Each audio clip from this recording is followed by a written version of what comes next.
Happy New Year's Eve, everyone. This is Howlin' Blind, Muddy Slim, smoking cigars with Howlin' Blind. I'm smoking today one of my La Gloria Cubana Cinquentas. Hopefully you saw the video where I opened up the box for the first time and was smoking one. At the time I was smoking, at the time that I opened them up. It was done with trick photography. Us folks out here in Hollywood land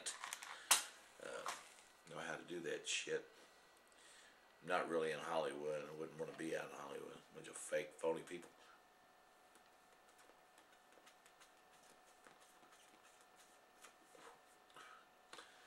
I want to wish everyone be a safe and happy New Year's Eve.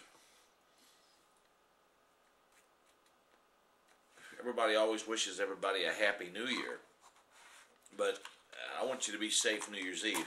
So that's usually the night that most people go out and party and get all excited, and some of you get drunk, some of you puke on your neighbor. Just be careful, be safe. My band Blues Town is playing at the local club tonight, Jim Porter's on Lexington Road. We'll be playing there well past midnight till about 2:15, and then we got this weekend there too. I wanted to do a New Year's Eve video, so this would be my last video in the year 2008. 2009 promises to be exciting.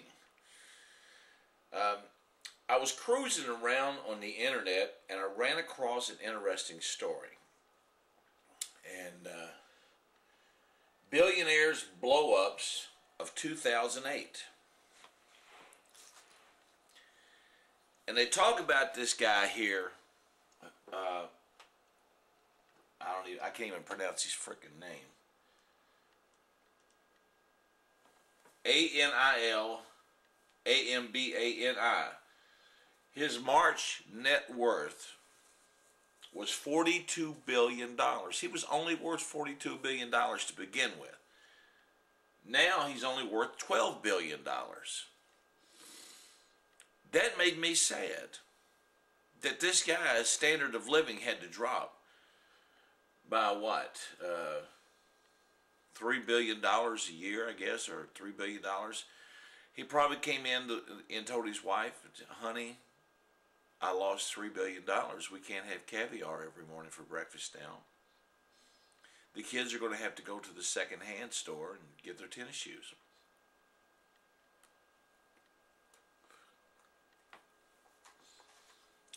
He was an investor,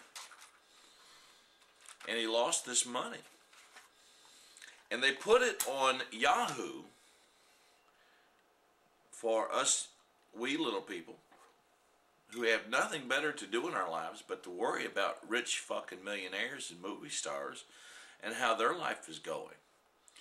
They put it on here as if we care. The story should have been about all the middle class people who had money invested and because of this man's incompetence lost their money, who really did have to drop. And they probably didn't lose as much money. No, I'm sure nobody below him who invested lost more than $3 billion. But they really had to say, Junior's going to have to go get his tennis shoes at the local yard sale or a thrift store for 50 cents or whatever. We may have to stop buying his jeans by Gucci, and we're going to have to start getting him some crappy Levi's at at a bargain store. It's what pisses me off. I mean, okay, these rich people, these rich fuckers who don't know how to do it, don't know how to live. Okay, here's this other guy. He's worth $28 billion, and now he's only worth $10 billion. Could you live on $10 billion? I believe I could figure out a way to do it.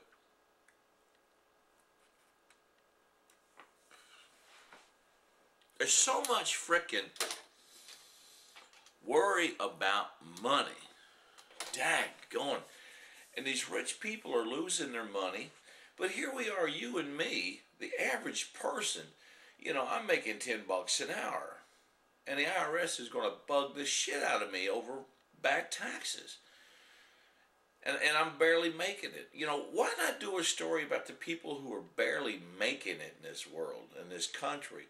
We're hard enough time living and paying. You go into a grocery store and you see a steak. They're not going to say, "What's your income?" What do you mean? Well, if you make $10 million a year, that steak is going to cost you $5,000. But if you make $10 an hour, we'll let you have it for $2. No, it's the same price no matter how much money you have. And things need to swing back around. It's like they're trying to price the middle class out of the market. A good example. All you people out there, tell me, let me know if you read this story. Okay, now we're on YouTube, right?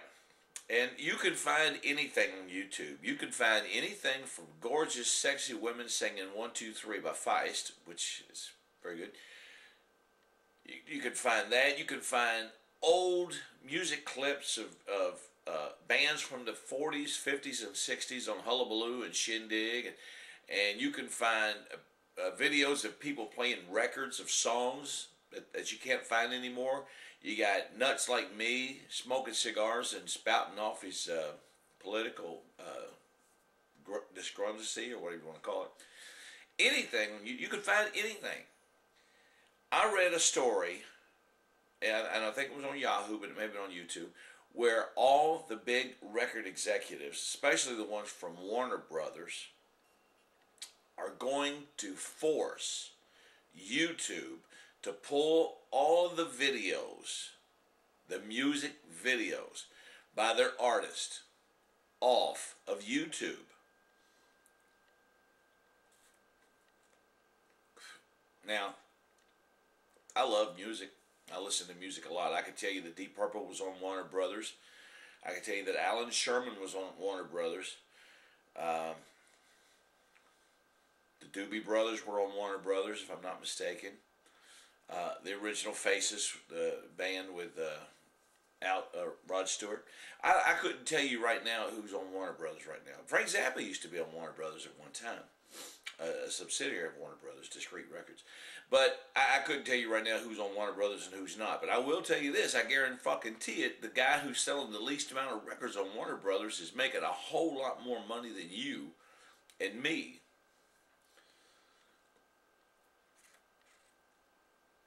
And the executives of Warner Brothers are making a ton of freaking money. Even with the sites like ISO Hunt and Napster and all that being downloaded, people downloading music, they're still making tons and tons of money. They want YouTube to give them a percentage of this money that YouTube gets in their advertising or whatever, to have these videos by these artists, if you can call it art, up on YouTube. And it just frickin' pisses me off. I don't know who, let's just say P. Diddy, because I like picking on P. Diddy. Let's say he's on Warner Brothers and he makes a record and Warner Brothers dishes out, $10,000 to $20,000 to produce and promote this record. P. Diddy's got to work his ass off to pay back that $10,000 to $20,000. At that point, P. Diddy starts making money, and the record company makes money.